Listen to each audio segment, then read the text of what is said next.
here we go, guys. Famous dystopian literature. Right. Brave New World, Fahrenheit 451, Lord of the Flies. The Giver. I read that last semester. It's about this futuristic guys, society. Spencer's gonna be here at 4, and we haven't even discussed the prompt yet. Someone's edgy today. All right, allow me, ladies. As a citizen of District 12, Katniss Everdeen lives in a dystopian society. What challenges does Katniss face? And what are her strategies for dealing with those challenges? Okay, well, as far as challenges go, the people of District 12 are basically starving.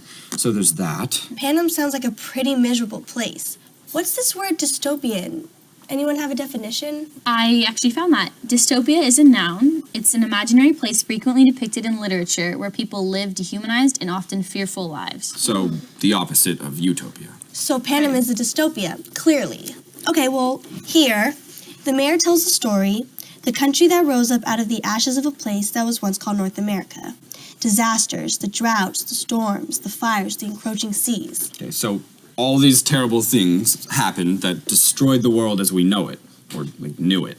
But that's not all. There's a quote. Then came the dark days, the uprising of the districts against the capital. 12 were defeated, the 13th obliterated.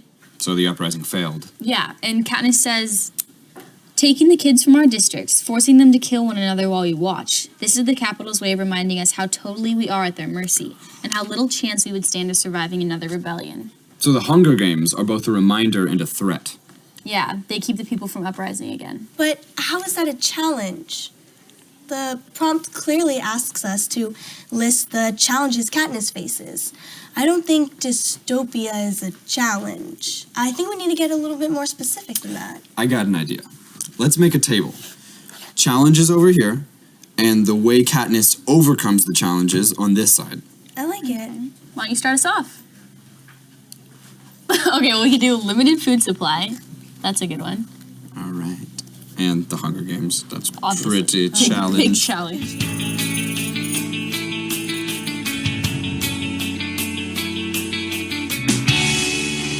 All right, for strategies, she can hunt, right? Yeah, that's what she does. Bribery as well. That's a good one.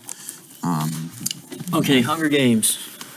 Yeah, looks like you got a chart going on. Oh, yeah, we made What is a table, actually, Okay. about the challenges Katniss faces and then the strategies that she uses to overcome the challenges. Cool.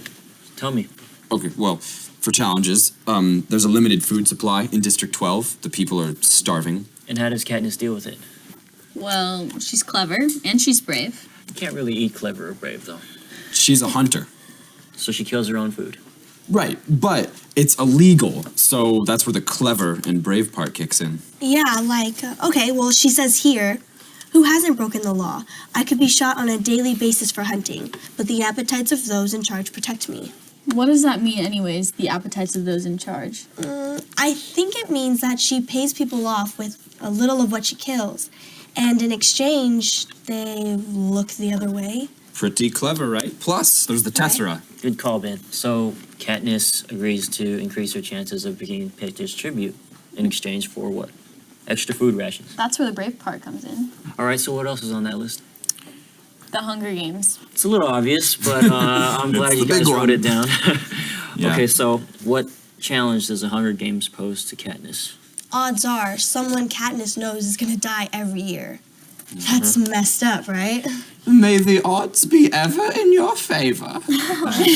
Okay, but that's totally a lie. I mean, for the kids in District 12, there's no such thing as favorable odds. I mean, look at Prim. Katniss says, hadn't I done everything, taken the Tesserae, refused to let her do the same, one slip in thousands. The odds have been entirely in her favor, but it hadn't mattered. Okay, so the Hunger Games themselves are going to be a big old challenge for Katniss. But what you guys are talking about are more like bad odds? Katniss can't control the odds. That's like trying to control luck. All right, so how does Katniss strategize? She does the only thing she can do. She signs up in place of her sister. All right, good work. Yeah, love that chart, by the way. So all that's left is a big picture. Consider what Katniss' struggle says about the nature of the human spirit in times of oppression. Yeah, so here's what we're going to do. We're going to do a 5-minute free write. And you guys know the rules. The pen doesn't stop moving even if you have to repeat the same word while your thoughts catch up.